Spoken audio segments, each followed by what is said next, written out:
Wow. We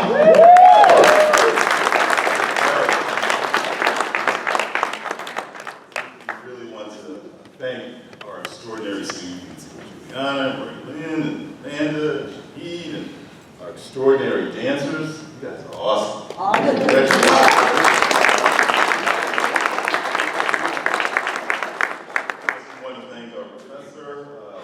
Professor Hedinger, is she still in the room? Oh, there she is. All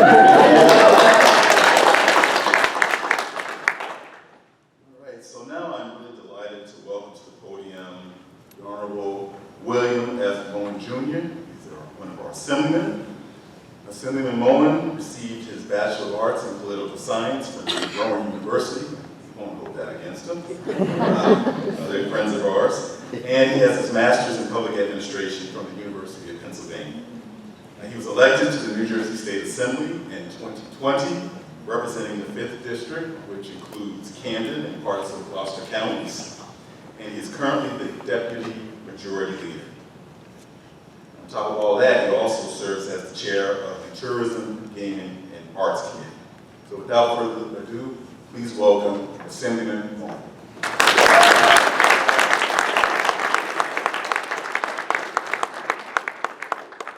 Good morning, everyone. Good morning. It's truly a pleasure to be here for the second annual event. As was mentioned, I represent, to just give you my commitment to this, I represent Camden and Gloucester County in the legislature, so I live up that way. But I decided I really wanted to take a ride down here and express our commitment as a state, as a legislature, to the work that's being done here and celebrating the accomplishments that are occurring today. As was mentioned, I serve as the chairman of the Tourism, Gaming, and Arts Committee. And so, as it relates to Atlantic City, certainly all three of those boxes are checked. And as you can imagine, those three sectors, they play a huge role in the Garden State and our economy.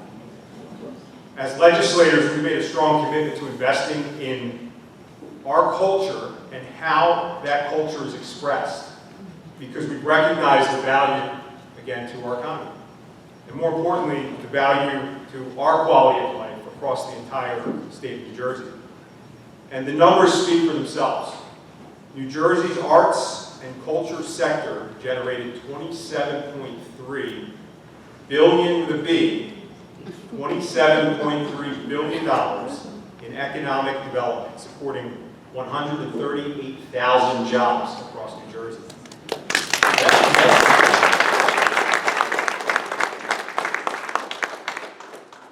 So when we talk about arts and culture, it truly is a job producer, and we should never forget that as we're having these conversations about the value.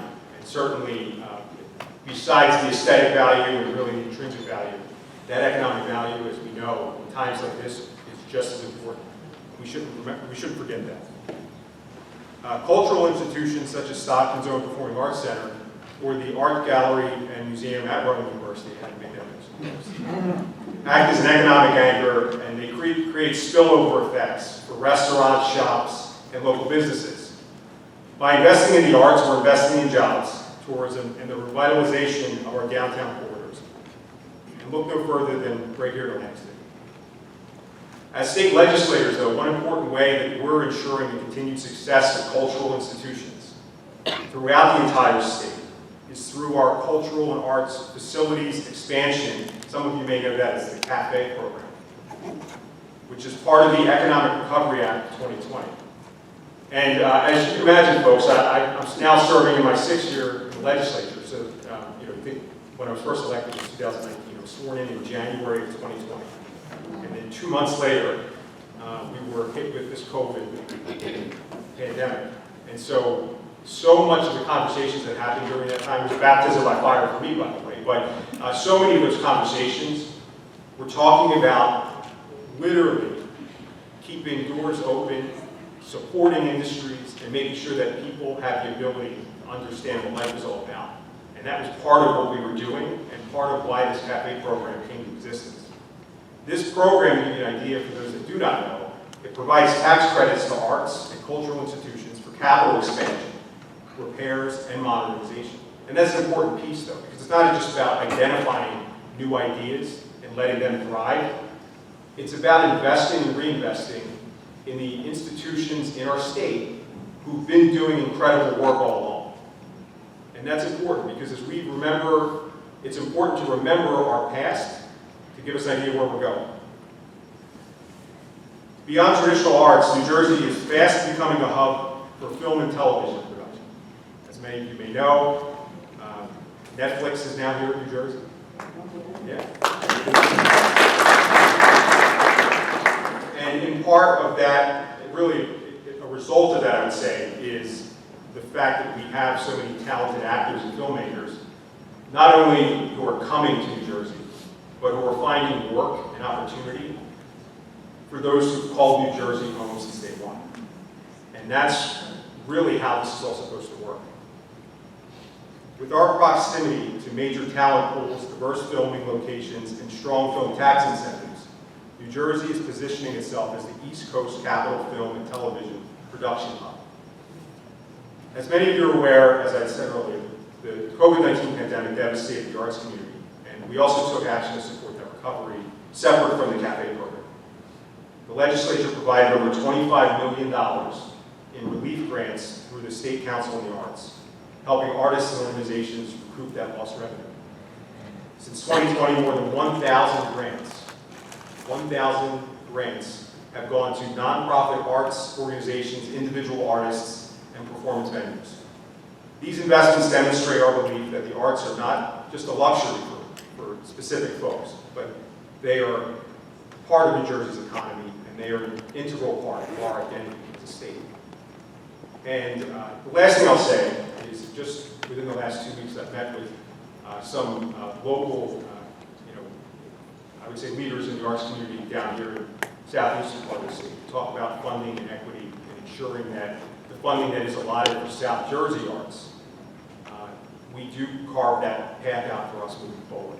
Because I truly believe that there are some existing inequities there. And so we're looking at that as we speak. And then lastly, to just tie this all up, as the chairman of the Tourism, Arts, and Gaming Committee, tourism is such a huge topic for this part of the state. But with New Jersey hosting the World Cup final next year at MetLife Stadium in July of 2026, the term culture becomes such an even more important conversation to have. Think about the number of countries and teams that are attracted to the United States next year for this, that are going to be hosted in New Jersey, that maybe even might be hosted at Stockton or Rowan or other institutions like Princeton. We're going to be practicing at our fields, calling certain corners of our state home. And what will come from that are then those who may identify with those cultures, who may have called that country home at one time but now call New Jersey home. They may find an avenue to plug into what's happening there.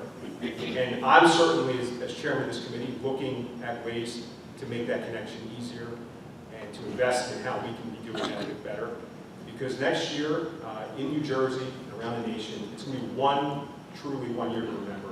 Probably one of the most memorable years in our lifetime for some of the younger folks in the room, with not just the World Cup, but the nation's semi-centennial in Philadelphia, and certainly the Major League Baseball also that's going to be hosted in Philadelphia next year too. And so, from Atlantic City, from South Jersey, we are certainly in reach of those opportunities for not just economic development, but for cultural expansion. And Ben, I'll conclude by a quote I often use when I'm battling with North Jersey on certain things, and we get together a lot, but I often remind them that Ben Franklin once said, when he was asked about New Jersey, that New Jersey is a K. A K. I'll just define it as a K. New Jersey is a K that is tapped at both ends. And what you all are doing here today is helping us realize that for next year and for decades to come. And I'm proud to be here with you all. So thank you very much. Enjoy the rest of the day.